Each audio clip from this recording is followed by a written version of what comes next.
video I'm going to show you how to do emergency stop. So on a test, examiner will stop you and will tell you to do emergency stop. So yeah, wait for their signal, but you'll be warned that soon you're going to do emergency stop. Examiner will look behind the shoulder to see if it's safe to do.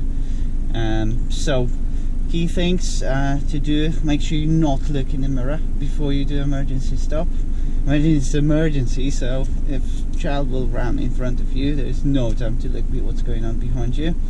Okay, so what you're going to do, you're going to hit the brake, clutch down immediately, but brake first.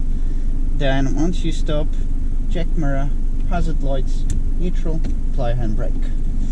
Okay, so it's very important to brake firmly and immediately. So that's what you may get mistakes or faults on a test.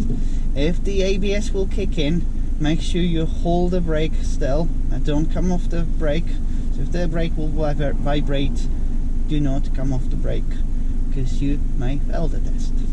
Okay, so I'm just gonna move off, wait for the cars in front to clear. Okay. So my checks.